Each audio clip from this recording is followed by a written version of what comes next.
Hello and welcome to By the Rules. My name is Dr. Eleftheria Panayotopoulou, and today's topic will be related to tokenization. With me, I have two very, very special guests. For the records, I try my level best to summarize their experience, unsuccessfully though. We have advocate Mohan Mishra. He is an international lawyer and regulatory consultant with over 2 decades of experience in crypto, fintech, anti-money laundering compliance. As managing partner of Finjuris Counsel in Dubai and FinLaw Associates in India, he has been forefront of shaping legal frameworks for blockchain, stablecoins, and emerging digital asset markets. Thank you so much for being here today. And of course, Dr. Claus Skaaning. I'm in shock, to be honest with you. You have a PhD in computer science, and you bring like 2 decades in AI and digital innovation, including 12 years leading Decide, an AI company spun out of Hewlett-Packard. And since 2018, he has been CEO and co-founder of DigiShares, a leading platform for tokenizing real-world assets. Thank you so much for being here today.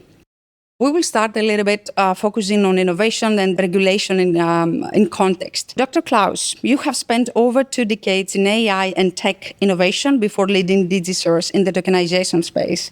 So I cannot stop but asking, what inspired that transition, and how do you define the real potential of tokenizing real-world assets today? Yeah, thank you for inviting me here, and I'm almost blushing when you read my CV. I've been around for too many years, some might say, but I've had some results along the way. I started out in AI. My PhD was actually in AI technology many, many years ago.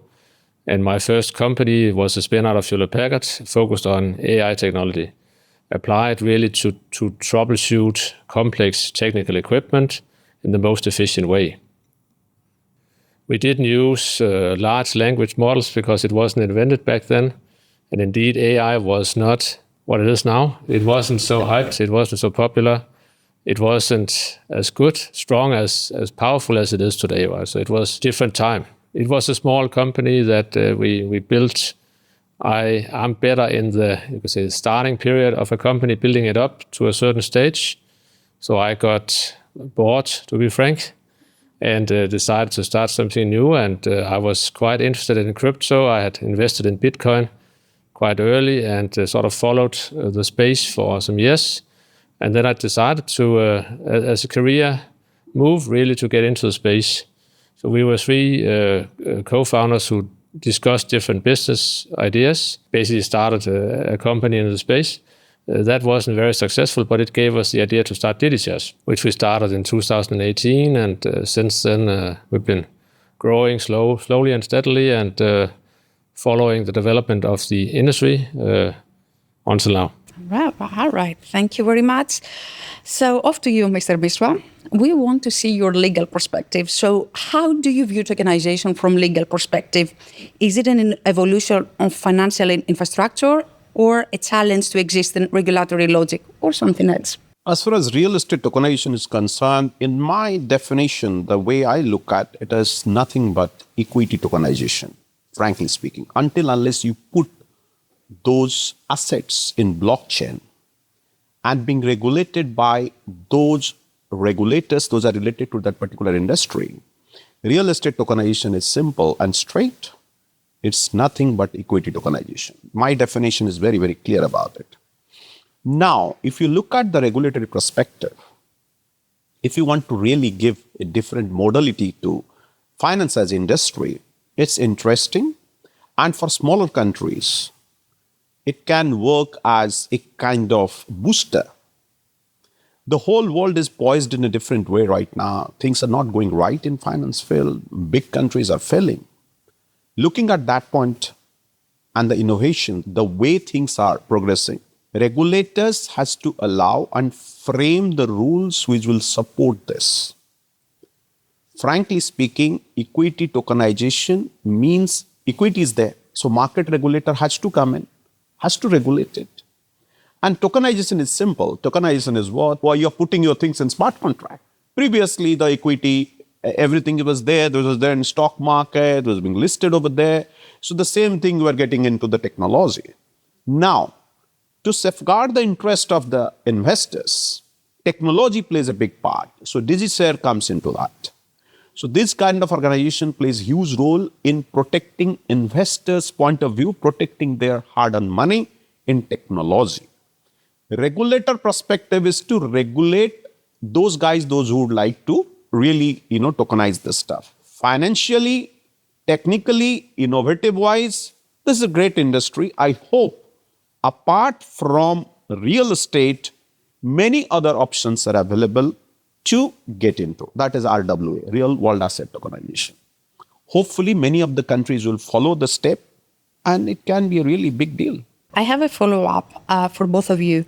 Would you both agree that innovation and regulation are finally starting to move in parallel, or are we still seeing a gap between technology and law? I think it depends on which country we speak about. Here in the UAE, I definitely would agree, even though it's been like that for a few years. I think the regulators here are very forward-looking and very supportive of this new industry. Of course, it's pushed by the government. We see that also now happening in the US with the new administration.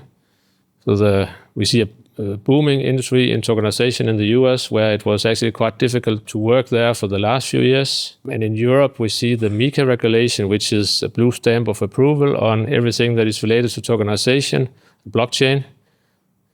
So I would say it's going the right direction. Yeah, definitely. It's not all about, government to government perspective is different. UAE is far ahead from any other government, for sure. If you compare with US, US was difficult, but now they are getting into because the formal financial position of their market is not that good. They have to adopt crypto. There is no other way. And looking at the US perspective, even Europe has to follow.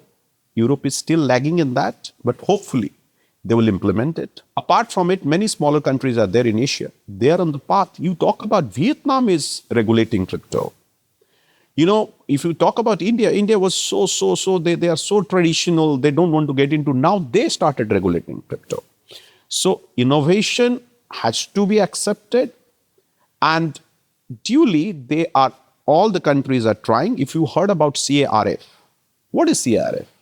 See all these countries coming under that reporting module right now. If you look at it, means you can understand that there is a positive way, and hopefully in a year or so, you'll find many other countries to come up with. Maybe you'll find a global organization who will regulate digital asset and AI together.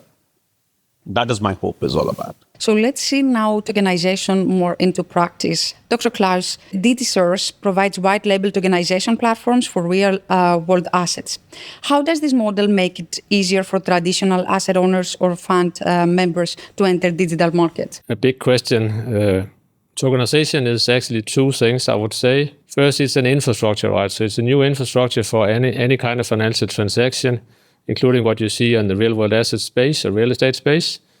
Then it's also a new set of applications, right? Because with a new infrastructure, you can also do new stuff.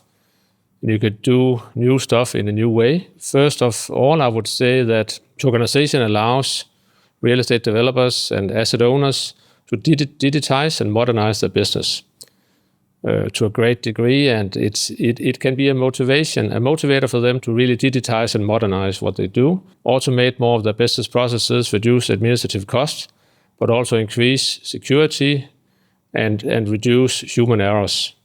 So that's maybe the first step, right? But already something that can reduce administrative costs quite a lot is they introduce tokenization just as an internal administrative tool. Then, of course, it can be used for them to, due to the process automation that they get, they can also then fractionalize. They can manage 10,000 investors as easily as they can manage 10 or 100.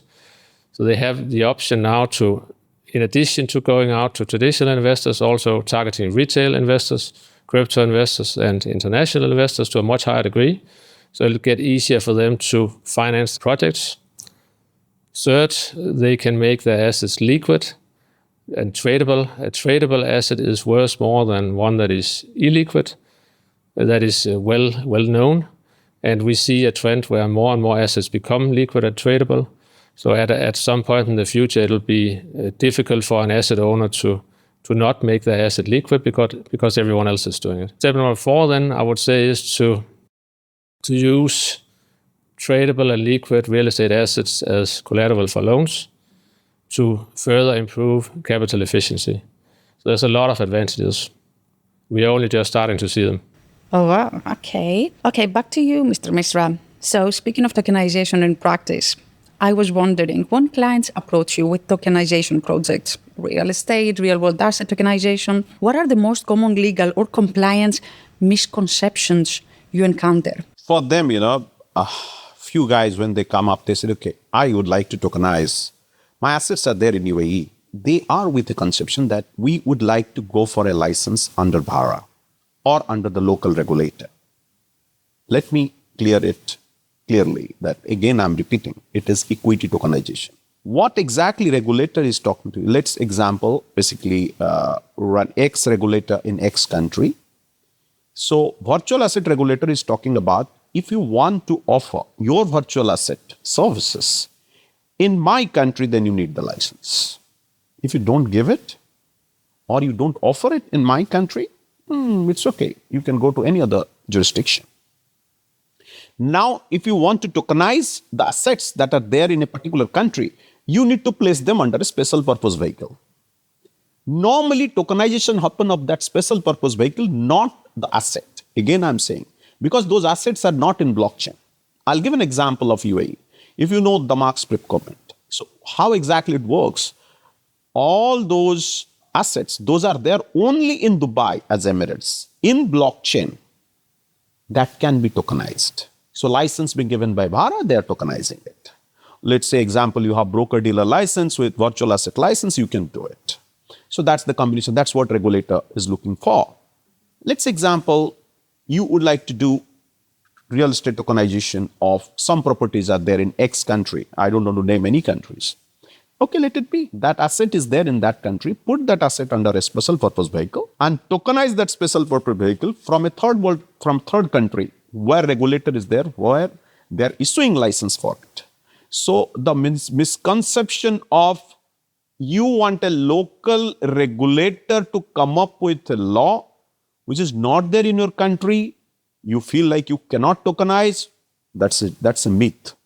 Reason, you don't know how law works. For that, if at all you have any question, you can always reach us. We'll guide you through how exactly you can maneuver with the law.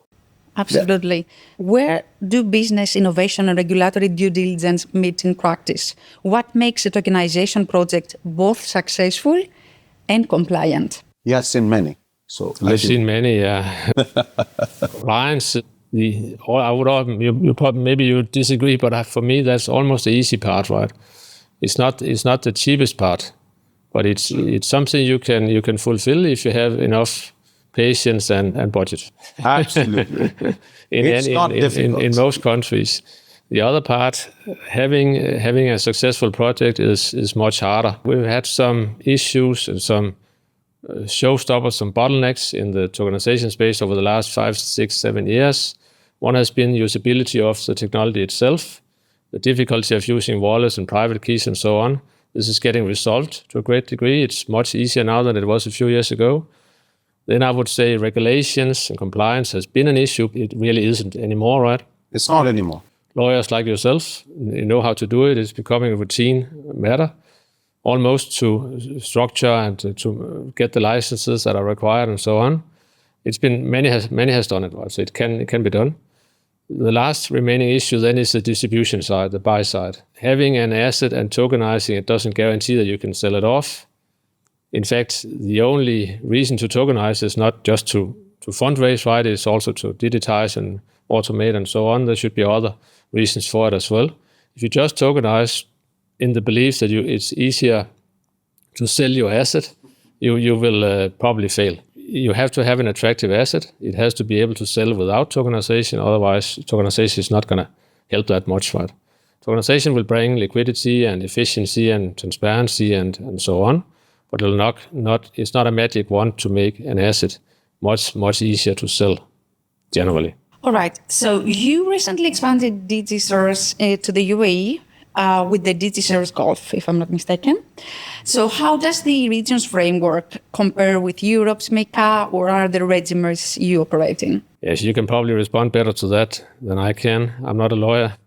But there is a major difference, right? That is that in Europe and in the US, you don't, generally, if you tokenize your own assets, you don't need a license, right? It's relatively easy to get started. You just need some kind of prospectus or mini prospectus. And in fact, in the US, it's quite inexpensive to get started, right? You need to do a Reg D and a Reg S, and you can target global investors. You don't need a license if you're tokenizing your own assets, right?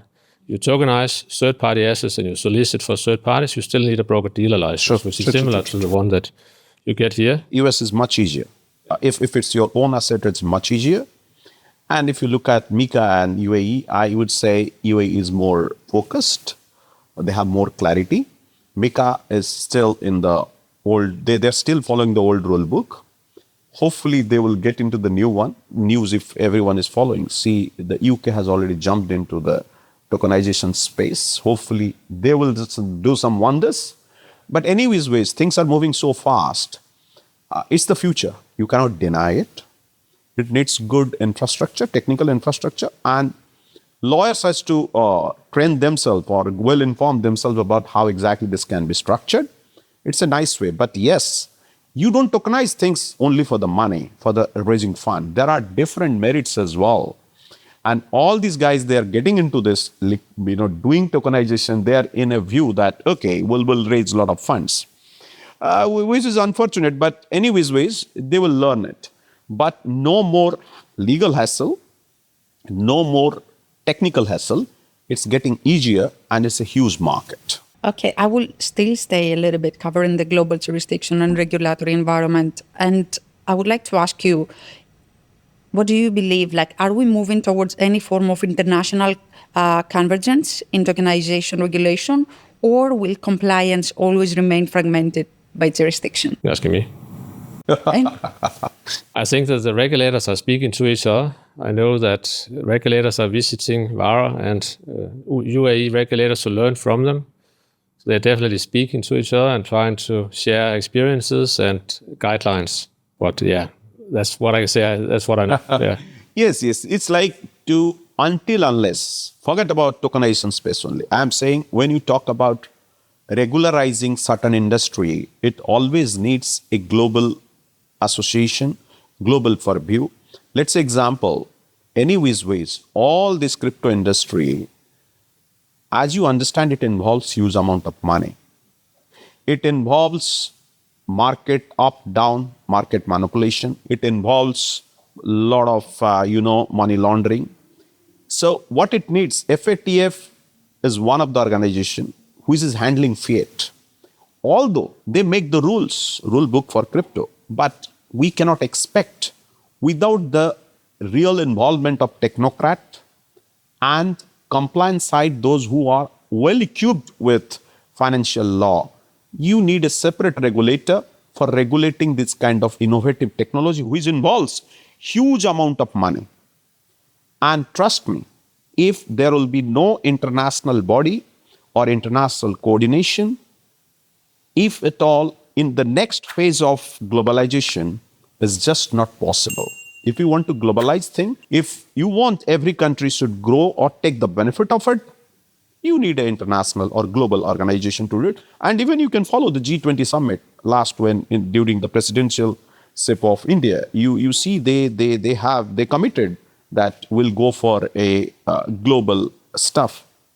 Still work in progress. But everyone knows there are a lot of benefit of crypto and AI is there in the horizon.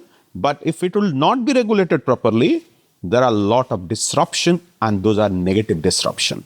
That is the truth. Let's accept the truth. Dr. Claus, back to you. Many platforms now talk about compliance by design.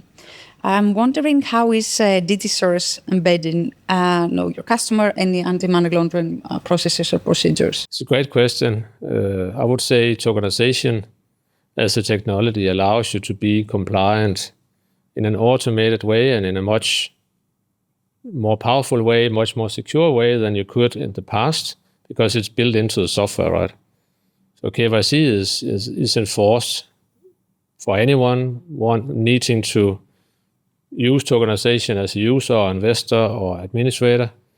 AML is enforced. The smart contracts enforce transfers across borders and restrictions regarding to the race that you are doing. So there's a lot of compliance that is simply enforced automatically by the software, right? So it's actually, from that perspective, I would say to the regulators, it's a much safer technology, much more secure technology than what we traditionally use for it. Okay, looking at it from a legal viewpoint, how important is it that compliance moves from being a requirement to being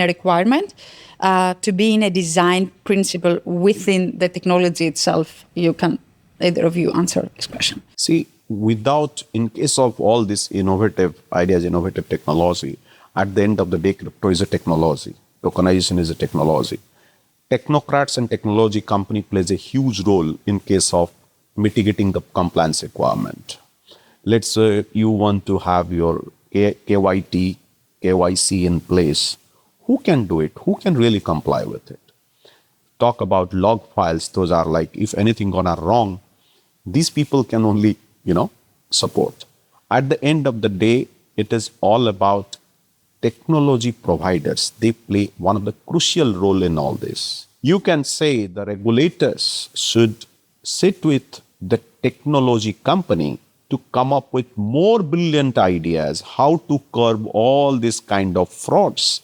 Trust me, if at all, regulators will sit with technology company related to tokenization, related to this kind of platform, anything which is related to technocrat can suggest the idea which will help regulators to regulate things much better way compared to as a lawyer. Let's say example, I can imagine certain things, but my background is I came from the technical background. I did a lot of stuff. I understand technology, but how about other lawyers? We did no connection with technology. We can talk about clause, we can talk about sections, we can talk about international trade, laws and everything. But when it comes to regulation, I can say I want this way, this way, this way. But who will fix the way? Who will do it? Technocrat. So I would say technology company like DigiShares can play a major role and can help regulators to understand it better and manage it better. That's what my view is all about. Now, I would like to, I basically receive this question quite often. How can law and code reinforce each other? Is trust by design achievable? And what does it look like in practice? I can start. I think it's definitely achievable to some degree, and I think it's what we're doing with the smart contracts. The smart contracts definitely embed regulation around the race itself, the type of investors that you want, which countries they come from, what type they are, if they are retailer or creditor or experienced. All of that is embedded into the smart contracts, and anyone not fulfilling these requirements will not be able to buy. You can also embed transfer restrictions. So for instance, in the US, you have a lockup period of 6 months after a sale. That's enforced also by the system, right? So a lot of trust is removed, you could say, and made irrelevant. It's not necessary anymore because it's fulfilled by the system. Mm-hmm. So yeah. I do believe that. That's why I said, if technocrats or technology company decide to enforce the regulation, no one can. The market has to go by it. Has to go by it. There's no second thought about it. Yeah. Dr. Claus, institutional interest in tokenized assets is rising rapidly. Do you think this will sideline retail innovation, or can both segments coexist? Yeah, it's a great question, actually. I think both sides will coexist. I would say educating and engaging retail investors is a long-term process, right? You can see it when REITs were introduced or when stock trading was introduced originally. It took many years for retail investors to learn about it and to fully engage, to find out that it's important for them to learn about it and to invest and so on, get into it. So that's a process that will run for many years, I think. But also it will be shortened by the big financial companies getting into the space and making it very easy for their own customers to engage in the space. So the banks introducing wallets just as part of the normal account will make it so much easier, right? So that will be a major step in the adoption of what we are seeing here. The institutional companies are also coming into it. They view retail as, they are also interested in getting into retail, but for them, retail is someone investing maybe $1 million compared to $100 million, right? So retail is a higher, is a bigger thing for them, right? But they are also interested in fractionalizing and making their funds and so on, their assets liquid. So it's actually the same, it's just on a higher level. Thank you. Back to you, Mr. Mishra. So what regulatory evolutions do you expect in the next 2 years to ensure fair market access and anti-money laundering robustness as tokenization scales? As far as anti-money laundering space is concerned, CFT and anti-money laundering, I guess now AI will get into picture big time, because AI is what? It is basically studying your behavior and pattern, which is more relevant, and implementation of AI in other sector might have some negative impact, but here it can have real positive impact that I can understand. I can say what, as far as regulators are concentrating on blockchain and everything right now, regulator has to move towards AI as well. The implementation of AI in different space, and apart from it, AI has to also be regulated because they have their negative side. But in case of KYC and KYT, studying behavior is one of the best part of AI where it's emerged. And now I can see the implementation of AI in many places for this kind of activity. In 2 years, you'll find almost all the banks, all the financial institutes, along with this innovative technology, everyone will follow AI for this kind of activity. That's what I can see. Okay, so given that you have mentioned AI, so I have a question for both of you, basically. Both of you have worked closely with digital law and compliance. Yeah, you have worked closely with emerging technologies. So Dr. Skaaning with AI and tokenization, and Mr. Mishra with digital law and compliance. So given the EU's AI Act and raising global attention on AI governance, what parallels or shared challenges do you see between regulating AI and blockchain-based systems? Are we learning from one to better govern the other? That's a great question. Maybe you should start. I'll think about it a little bit.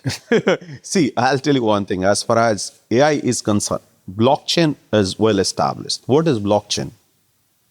Blockchain, chain of blocks. And it is all about database system, ledger and all. AI is different at the end of the day. Okay?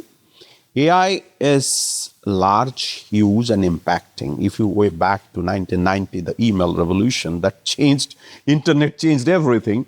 Now AI will change everything because the way it's being implemented. AI is simple. It's a study of behavior you need to know that is implemented in the technology. But if you look at it from all the perspective, when people are shouting right now at this moment that what will happen, like a lot of people will lose the job and blah, blah, blah, blah, blah, it is all really, it's true in one aspect, but in other aspect, they will not understand what kind of opportunity AI will bring to the world. Okay, there are negative and positive part of it. When you say AI and blockchain both, that will change the world perspective. How the industry, finance industry working right now, you'll see in 5 years, everything will change. Maybe I can foresee there will be no bank branches where you'll go and do something. Everything will be digitalized. Yes, coin has two sides. One is flip and flop. You need to know that. So I can see a great perspective as far as the interaction of AI and blockchain and the future forward. If you are talking about regulating AI in EU, just prepare a piece of paper which is irrelevant right at this moment. I have already gone through the perspective. They are just trying to control the node, and as far as AI is concerned, it's much larger than that.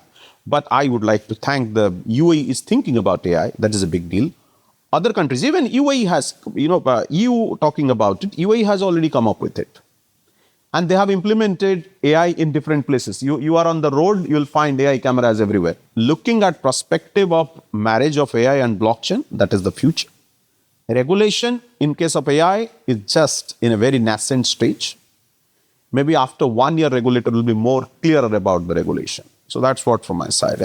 I have a contrarian viewpoint. I really don't see that AI and blockchain have more to do with each other compared to what AI has to do with a lot of other industries, right? I think it's the same relationship pretty much. So AI can be used to improve blockchain companies' processes and automate some of the work we do and so on, and improve marginally on what we do, similar to what it can do to many other industries, right? So I think it's the same. I don't think there's any special relationship between blockchain and AI compared to any other industry, really. I also see AI as a much larger innovation compared to blockchain, even though I'm a blockchain guy. I'm sorry to say it. I think it's going to have much bigger impact than what we're doing in the blockchain and crypto space. So yeah, that's... All right. Given your extensive experience, that's basically my last question.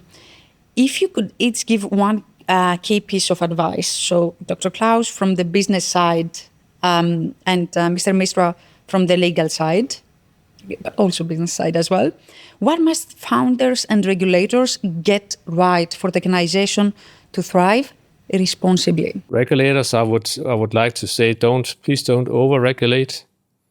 Please view tokenization as just a new technology, new infrastructure technology compared to working on paper or using the banking systems and so on. It's just a new rails, really, to transact securities.